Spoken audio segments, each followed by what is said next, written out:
right, so here she is, the finished product. Took me about a week to assemble it thereabouts, and it came out awesome.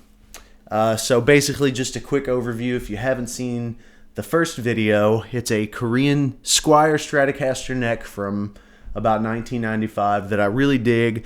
Great vintage fret wire, cool neck shape. It's kind of like shredder profile more than like vintage Fender, so it's pretty thin.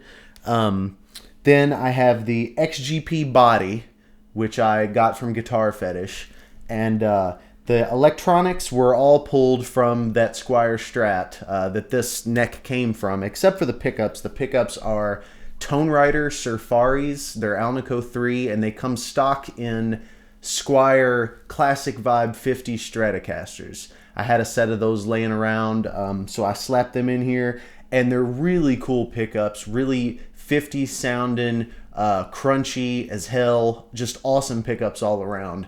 And I'll do a complete video demo of those in the next few weeks, but for now, we'll just talk about what I liked about this body and this build and what I didn't like. So first, the good. The whole assembly went really easily. Luckily enough for me, the neck pocket holes lined up perfectly with the already drilled holes that were in the back of the neck, so I didn't have to fill any wood. I was just able to bolt it up and it was ready to go, which was awesome. No intonation issues at all. So that was a really big plus. Everything overall was really easy to assemble, but now I kind of need to touch on the bad. In my prior video, I mentioned that I sent an email to GFS, Guitar Fetish, after I saw on the box that this body was not made of white poplar. It's actually made of basswood.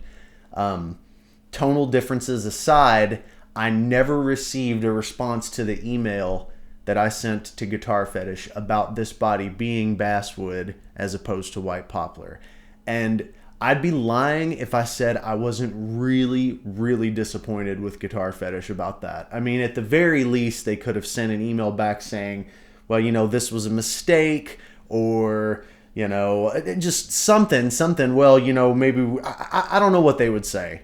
But their lack of explanation for that leads me to believe that they are blatantly selling something as something that it is not. So, in my opinion, even though I do like this body, it's super resonant and it's awesome, I definitely would not order another XGP body from them on the sole purpose that they mislead you on what you were getting. You can't support a retailer that misleads you on products. You just can't. I mean, it's not the right business practice.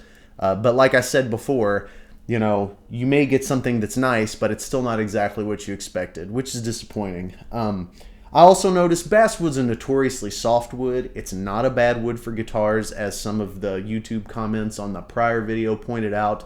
I have a Music Man Axis Super Sport guitar that's made of basswood, super resonant, awesome guitar, but it is a softer wood.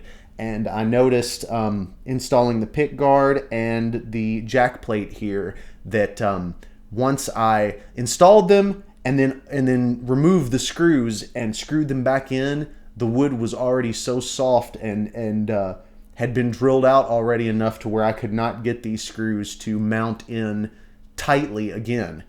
So I basically had to put the old guitarist remedy of jamming some toothpicks in these holes and breaking them off just to get the screws to purchase again. So that was definitely a negative. Overall, the experience was fun. There were great positives. It's an awesome looking guitar. It plays great. Didn't have any problems with the assembly. The bad, you know, the wood was not what it was purported to be. But overall, I'm happy with what I've got. So check out a couple sound clips, clean and overdriven through a Fender Blues Junior. And I'll have a full demo of these Tonerider Alnico 3 Surfari pickups coming up for you soon. All right? Thanks, guys.